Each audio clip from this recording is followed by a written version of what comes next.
Start.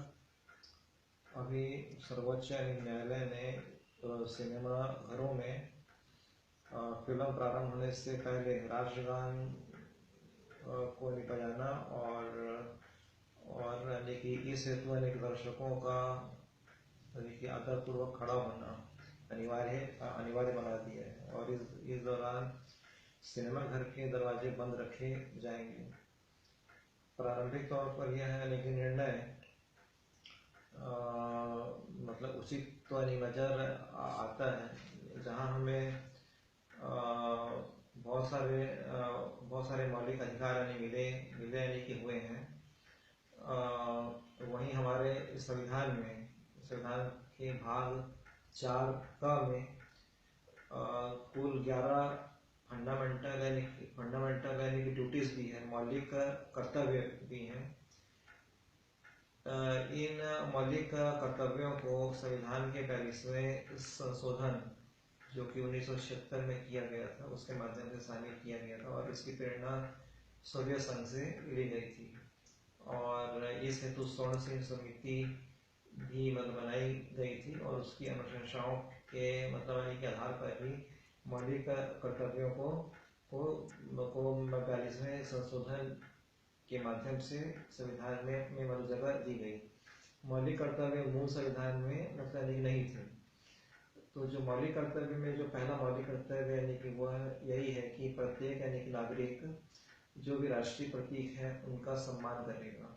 मौलिक कर्तव्यों के साथ सबसे बड़ी बात यह है कि यह लीगली इन्फोर्सेबल नहीं है। जैसे हमारे जो है कि डायरेक्टिव प्रिंसिपल्स है, नीति निर्देशक तत्व हैं, वह भी कानून के द्वारा उनको लागू नहीं कराया जा सकता, लेकिन उसमें से बहुत सारे यानी कि चीज़ें ऐसी हैं जो कि जनमत के दबाव से और सुप्रीम कोर्ट ने धारा 19 और धारा 21 जो हमारा स्वतंत्रता का जो अधिकार है और जो जीवन का जो अधिकार है उसकी व्याख्या को लगातार व्यापक करते हुए उसमें से बहुत सारे जो नीति निर्देशक के तत्व हैं उनको लागू करवाने का कार्य किया है। तो प्रारंभिक तौर पर ये जो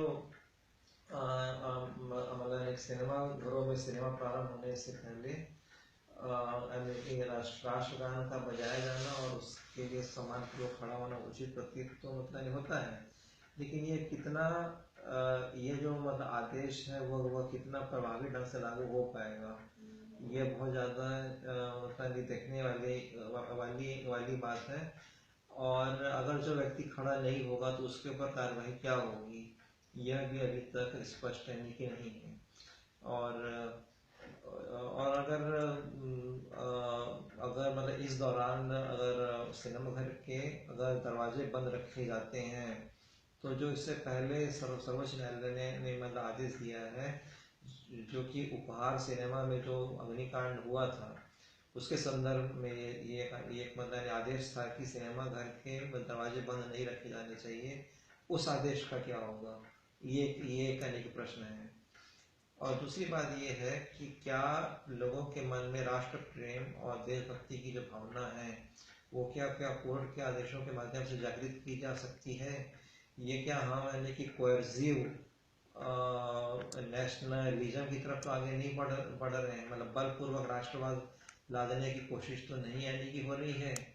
और कुछ लोगों का ऐसा भी मानना है कि ये आदेश पारित करके न्यायपालिका ने अपने जो अधिकार क्षेत्र है, जुरिस्डिक्शन है, उसका अतिक्रमण करने का कार्य किया है। ये एक जुडिशियल ओवर रीच वाली बात यानी कि हो गई है, जिसको लेकर के पहले भी कई बार विवाद खड़े होते रहे हैं और एक बार पुनः ये प्रश्न ये जो निर्णय है ये प्रश्नों के दायरे में आ चुका है। तो सबसे अच्छी चीज़ यह ये कि होगी कि हमारी शिक्षा में ही जब बच्चा प्राइमरी और जब वो माध्यमिक स्तर पर जब एक पढ़ाई करता है तभी से ही उसके मन में राष्ट्र जो प्रतीक है हमारे और हमारे देश के लिए एक प्रेम और एक देशभक्ति की भावना यानी बलवती की जानी चाहिए।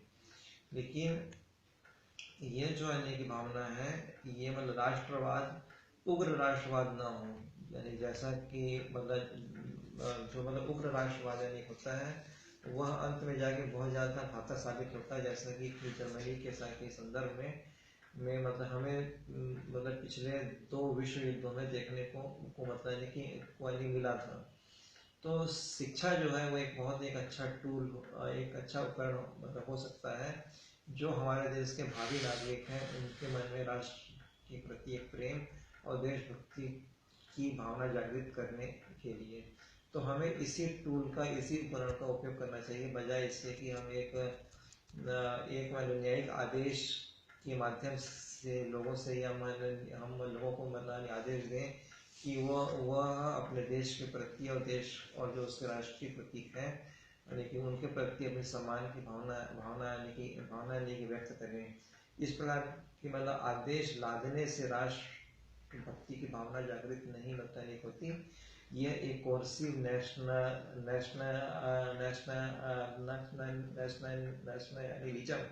है और इससे बचा जाना चाहिए।